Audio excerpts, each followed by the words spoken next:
نفس اللغة العربية. You see, because Allah taught language to man, and the language He taught was Arabic. So that is why the beginning and the end unite. The beginning of man was with Arabic. The end of man at the time of Hazrat Muhammad Rasulullah was in Arabic. And the Quran is the language of the whole mankind, even if they don't speak Arabic. But the Quran remains to be the language of the whole mankind. So the best language should be Arabic, of course. But when you talk of Arabic or other languages in relation to heaven, you should understand that it will not be the same type of language. Language is only an expression which is given through sounds. But the expression itself is soundless. You keep thinking of things. Even the mute think. Those who can't speak, who have no language, yet they think. And when you give word to your expression, before that you think. And without thinking, you can't say anything. And when you think, it is without a language. To begin with, because, as I have told you, even those who are not taught anything in the world, right from the childhood, they are dumb and mute. They still have views and ideas, and they think, in what language? So the mind has concepts, and those concepts need not to be translated into any particular language. Still they have their concepts. We are taught how to give expression to them. And Arabic is the first language which God taught us to give expression. But this is expression is related to our lips, a physical being. And in the hereafter, in the life after death, we won't have such lips. We won't have such bodies, such muscles. So to think that we will speak like we speak now is not right. Arabic expression means the best expression, because Al-Arabi al-Fusha is a language of which God taught Himself. So they'll be able to express themselves freely in the most expressive way, most wonderful way.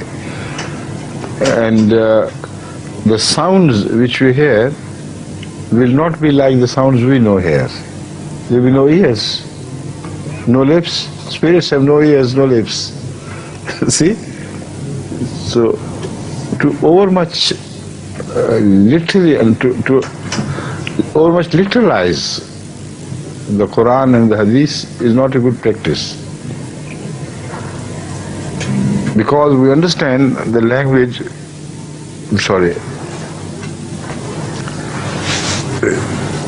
which we are taught right from our childhood. So to make us know something, the language has to be used. And the only language we know is the language which relates to our physical being. So this is why God speaks of certain things and yet tells us you can't understand. So if we can't understand, why should God tell us? Another question which arises from this question. وَنُنْشِئَكُمْ فِي مَا لَا تَعْلَمُونَ. We will raise you into something which you do not know. Right? Now, if your understanding of this hadith is right, then don't you know how to say words, how to hear things? You know that or not? You know. But the Holy Quran says, وَنُنْشِئَكُمْ فِي مَا لَا تَعْلَمُونَ. We will raise you into something of which you have no knowledge. So this means to understand these terms literally is wrong. It's only a message of something like that would happen. And because it's impossible to make us understand what we cannot know, this is why these terms are used. وَمَا أَدْرَاكَ, like وہ ہے نا آیت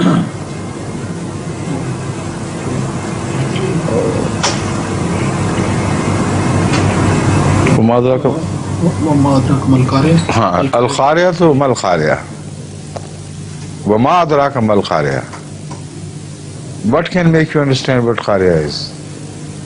Similarly, other expressions are found in the Quran which indicate that because our language and our vocabulary is limited, so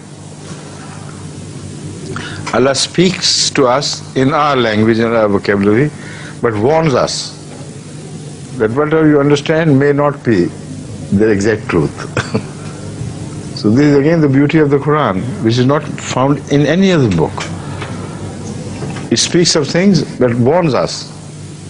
Don't over-literalize it. We warn you, you will not be really be able to understand the true nature of this. So, in the light of what I have told you, I agree that Arabic will be the language, but how will it be spoken and how will it be expressed, only Allah knows best. Right? Now, the best way to understand this is with reference to angels. The angels speak according to the Quran. And when they come and deliver a message to one of us, none of us will hear except the one to whom they speak. So their speech is without lips, and it can be directed at one single person. None else can hear. So if you understand angels, they are spiritual beings. When we become spiritual, something like that will happen. So the closest we can reach is through angels and understanding that they do speak. And the Holy Quran tells us the angels spoke to Hazrat Maryam and before that to prophets of Allah, Hazrat Ibrahim alayhi salam, Hazrat Noah, and other prophets. But they heard it. Yet the wahi, when it was revealed to Hazrat Muhammad sallallahu alaihi wasallam, was heard by him and by none else. So this shows us that they can also widen their sphere of expression so that others can also hear sometimes. Sometimes they control it and focus the beam at one person. Like when angels came and spoke to Hazrat Ibrahim alayhi salatu wasalam, his wife was also hearing all the time. When they spoke to Hazrat Lut, others were also hearing this. So this shows that this language is of something different nature altogether. It's in the command of the speaker. If he wants to widen the area, he can. If he can close it and make it one beam, he can do that. With lips we can't do that. So this is the best way how I can make you understand close to what may happen to us in future, inshallah.